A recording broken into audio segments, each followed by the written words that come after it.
Is keeping freshwater shrimp that difficult? Well, let's try to answer that question and go over some tips and tricks. Stay tuned. I'm a fish nerd, a fish nerd, a fish nerd, a fish nerd. Hey, what's going on, guys? This is Jason from Jadren Aquatics. Thanks for joining me again.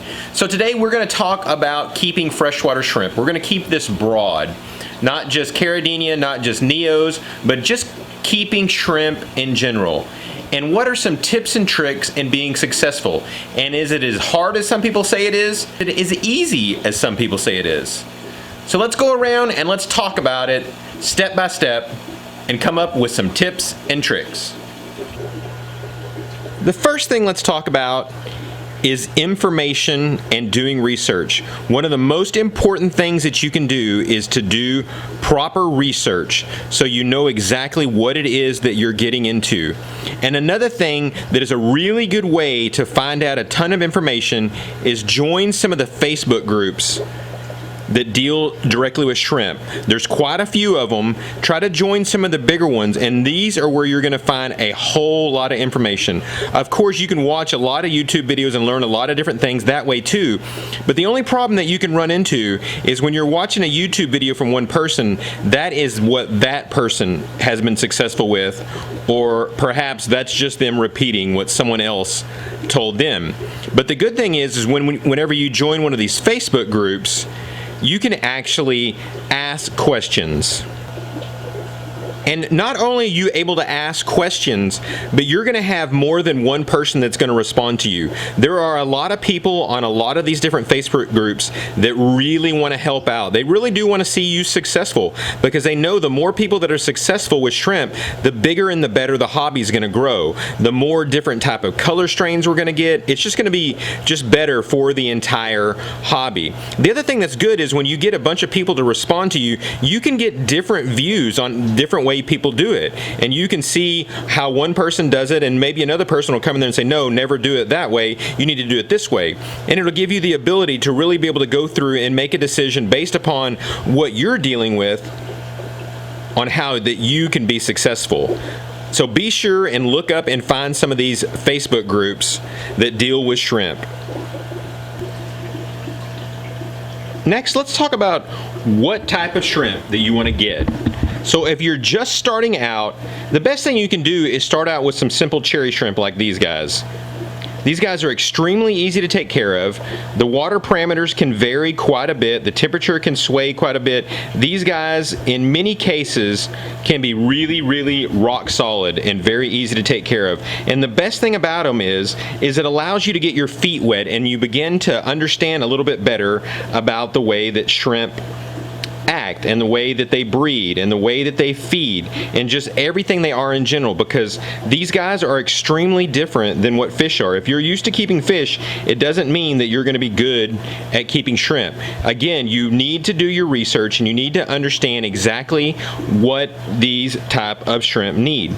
So again, start off with some type of cherry shrimp or any other type of Neocaridina, where it's the blues or oranges or greens or whatever it might be.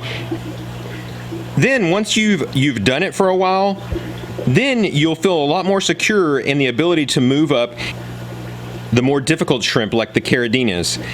Those that require much different types of setups and different types of substrates.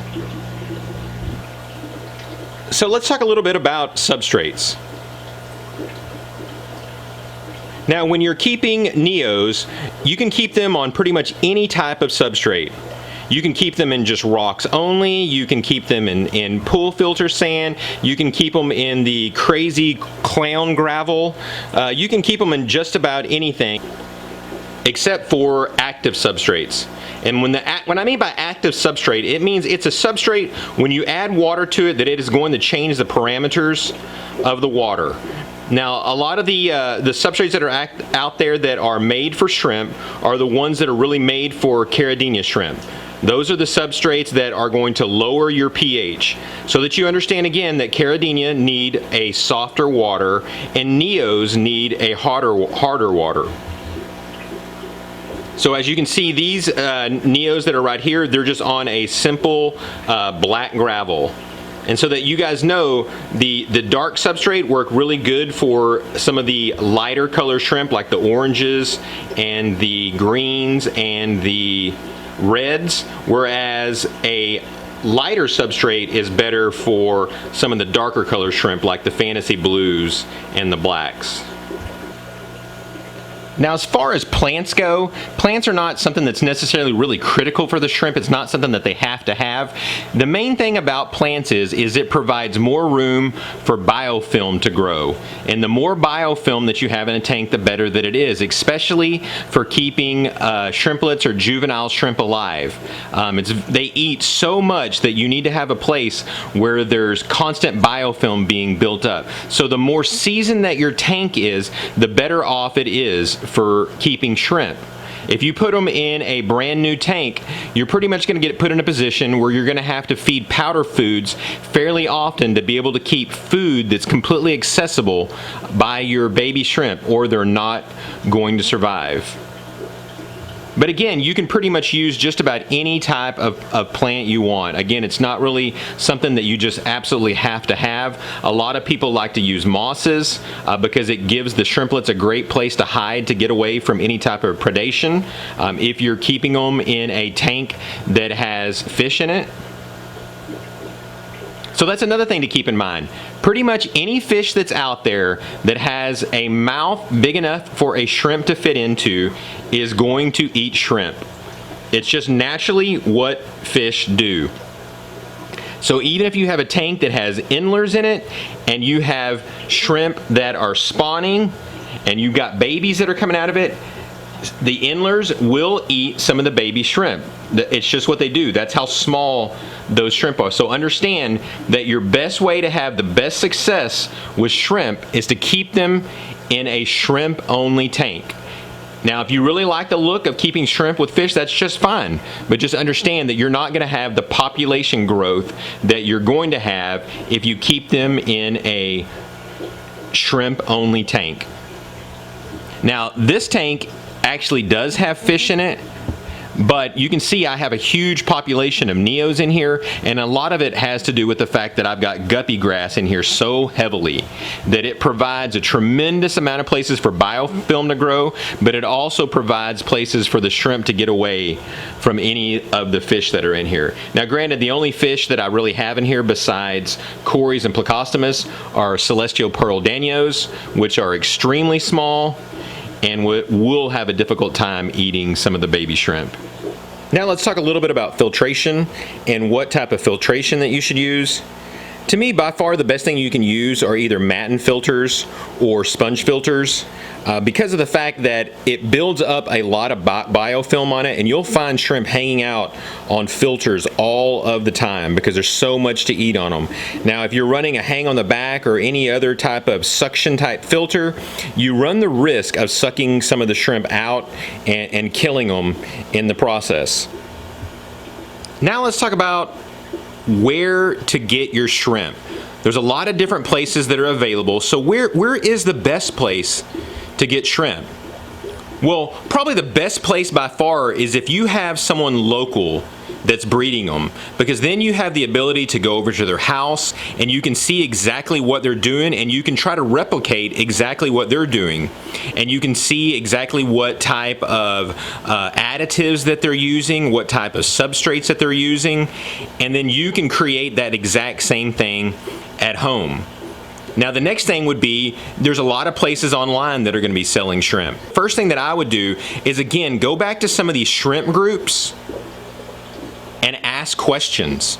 Ask where they're buying their shrimp at, and find out where people are buying them at that are being successful. You want to know, you want to hear from someone that's bought shrimp from these places before, so that you know that this guy is a good place to buy them from.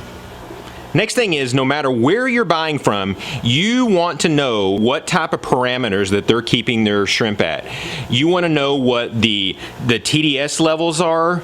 You want to know if they're using RO and if they're mixing salty B in there or some other type of additive. You want to know what the KH is. You want to know what the GH is. It's not a bad idea to know what type of pH that they're actually keeping it in. Again, the best way to be successful with keeping shrimp is to put them back into the same type of water that they came from. You want to always keep parameters stable. You don't want big swings in pH, GH, KH, or TDS. So that's one of the reasons, even when you're doing water changes, and again, shrimp don't require very often water changes, you want to do small amounts. It's better to do 5% every 2 weeks than it is to do 10% once a month. Again, small amounts means it changes the water very, very little. Shrimp just absolutely love stable environments, and they will reward you when you put them in a stable environment. They will reproduce like absolute crazy. Next, let's talk about foods and the nutrition for shrimp to be able to keep them healthy and happy and breeding.